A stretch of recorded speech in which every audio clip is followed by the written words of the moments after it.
Hi ladies, it's Diane from Watch Us Women. Today I'd like to talk to you a little bit about denim. Weather's getting warmer, we're shedding all of our over sweaters and coats and all of that and showing off our assets. And so there's no better way to do that than in a great pair of jeans. Your jeans should make your butt look amazing. So let's talk about some of the common fit problems that we have with jeans. For most of us, it's this gape at the back waist.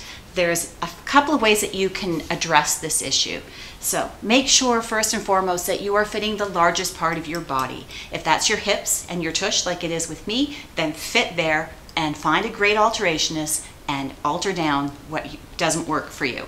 So if the gap at your waist is less than an inch wide, you can correct that easily by wearing a belt. And by far the best belt to wear on a pair of denim is a contour belt, like this one. So you can see it kind of has a subtle U shape to it. It's not a straight line.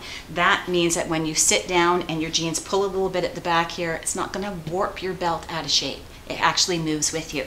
So a great tip for that.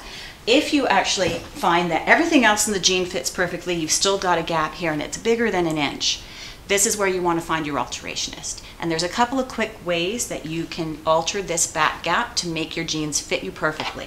The less expensive version is to put in a couple of darts, one here on this side and one on this side. So you'll have a slight little seam that will just pull those in. Some ladies don't like that look. So the other great way of adjusting a back gap is to remove the back belt loop, take the seam in, restitch it, and then add that back belt loop. You need that back belt loop for a belt, so that's the most important belt loop on a pair of denim, so make sure you have that one back. That will help you address that gap at the back. The other way to do that is to look at the waist height. So we've got all different waists, from low rise to high rise. A higher rise in your waist will put it up above your belly button. Jeans that are fitted that way tend to have a larger hip-waist ratio, and that will help reduce this gap at the back of your denim. So that's another way to address that. Also take a look at your fabric content. The higher your lycra, spandex, or elastane content, the more stretch you'll have to ease around your hips and therefore bring in a little bit at your waist. So those are some tips and tricks for how to fit that issue. We're seeing all different leg styles coming in right now. So we have a skinny straight coming in from NYDJ this week. We have anything from a skinny jean at an ankle or a cropped length that is still very, very prevalent, probably the most popular leg style of jean at the moment. But then we go all the way up to a straight or a boot cut. So it's really anything goes at the moment. And you should always have a pair of jeans in your wardrobe that feels like a second skin. For me, that's the Liverpool line. It works really well for me. Don't be a jean snob. Don't think that the higher the amount of money you spend on a pair of jeans, the better they are. It's really about the fit, and you might find that a lesser cost actually fits you better. So go with that. If you're able to walk into the store and put on a pair of jeans and it fits you perfectly, there's no gape in the waist and the leg is perfect, everything is great, don't run to the cash register and buy those things right away and then go out and buy yourself a lottery ticket, because it's your lucky day. Most of us have to do something.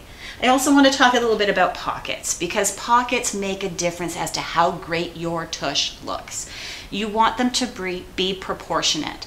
In general, and I say this in general because there's always rule breakers and everybody curves differently, thank God for that, we're all wonderfully unique.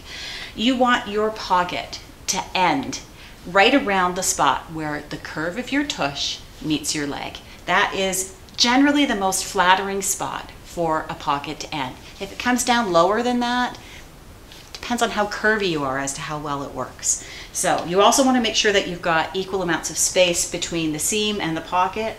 A too small of a pocket on a jean can make your tush look bigger, and too big can make it look disproportionate. So have a good look at your backside when you come in. If you're not sure, ask us. We'll be happy to help you. Come in and try on different jeans. We will be happy to show you that it's not you, it's the garment if it doesn't work out. Be prepared to take in 10 pairs and maybe only love one. Don't let it get you down if that pair doesn't work. As I said, every line has a pair of jeans. They all curve in different spots. So keep trying until you find the ones that match your curves. We'll see you next time.